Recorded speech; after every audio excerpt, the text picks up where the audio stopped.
ঢেকিয়াজুলি আৰক্ষীয়ে এটা ধৰ্ষণকাৰীক গ্ৰেপ্তাৰ কৰি সফলতা লাভ কৰিছে। উল্লেখ্য যে বাবন যাদৱ নামৰ ২৭ বছৰীয়া বিবাহিত দুটা সন্তানৰ পিতৃয়ে ৬ষ্ঠমান শ্ৰেণীত অধ্যয়নৰত এগৰাকী কিশোৰীক ২১ ফেব্ৰুৱাৰী ২০২৬ তাৰিখে ধৰ্ষণ কৰি পলায়ন কৰি আছিল। ঢেকিয়াজুলি আৰক্ষীৰ এটা দলে কেইবাদিনো আশ্ৰয় লৈ কৌশলেৰে পলায়ন কৰি থকা ধৰ্ষণকাৰীটোক পাটনা ৰেল ষ্টেচনৰ পৰা ২৫ মে তাৰিখে গ্ৰেপ্তাৰ কৰিবলৈ সক্ষম হয়। কালি ধৰ্ষণকাৰীটোক জেল হাজোতলৈ প্ৰেৰণ কৰা হয়।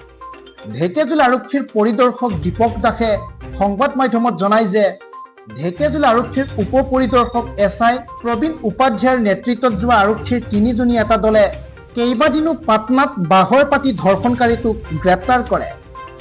হয়, যোৱা ২১/২/২০২৬ ইংৰাজী তাৰিখে আমাৰ ঢেকিয়াজুলি থানাত এটা কেছ ৰেজিষ্টাৰ হৈছিলে।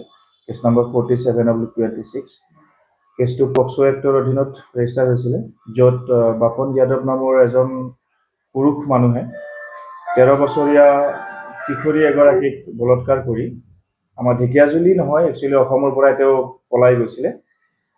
তাৰপিছত ইনিচিয়েলি আমি এটা টীম পঠাইছিলোঁ শিলিগুৰিলৈ, প্ৰায় ২মাহমান আগত। মাৰ্চ মাহত গৈছিলে শিলিগুৰিলৈ, কিন্তু তাত আমি সফল হ'ব নোৱাৰিলোঁ, কাৰণ তাত যিখিনি আমাৰ স্থানীয় পুলিচৰ যিখিনি হেল্প লাগিছিলে আমি বিচৰা ধৰণে সেইখিনি নাপালোঁ।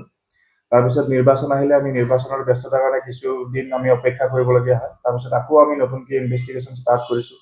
বিভিন্ন টেকনিকেল এনালাইচিছ, তাৰ ফাইনেন্সিয়েল ট্ৰেনজেকশ্যনৰ এনালাইচিছ, গোটেইখিনিৰ ওপৰত ভিত্তি কৰি আমি আকৌ তাৰ এটা সম্ভেদ পাওঁ সি বিহাৰত আত্মগোপন কৰি আছে। তো সেইমতে কনফাৰ্ম হোৱাৰ পিছত আমাৰ SI প্ৰবীণ উপাধ্যায়ৰ নেতৃত্বত এটা দল আমাৰ যোৱা ২০ তাৰিখত আমি বিহাৰলৈ পঠাওঁ। লগত আমাৰ ঢেকিয়াজুলিৰ স্থানীয় যুৱক দুজনমানেও আমাক যথেষ্টখিনি সহায় কৰিছে।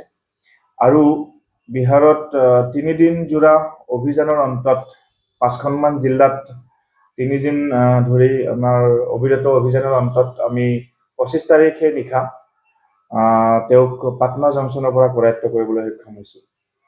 বৰ্তমান তেখেতক আমি ট্ৰেনজিট ৰিমাণ্ডত ঢেকিয়াজুলিলৈকে লৈ আহিছোঁ, সোধ-পোছ কৰিছোঁ। তেখেতৰ নিজৰ দোষ স্বীকাৰ কৰিছে আৰু আজি আমি তেওঁক ন্যায়িক জিম্মালৈ প্ৰেৰণ কৰিম।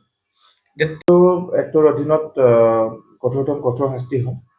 আমি যিখিনি এভিডেঞ্চ কালেক্ট কৰিব লাগে পৰ্যাপ্ত পৰিমাণে আমি এভিডেঞ্চ কালেক্ট কৰিছোঁ অলৰেডি, আৰু চাৰ্জশ্বিট কটকটীয়াভাৱে চাৰ্জশ্বিট দাখিল কৰা হ'ব আৰু যিমান দূৰ সম্ভৱ দোষীৰ শাস্তি হ'ব।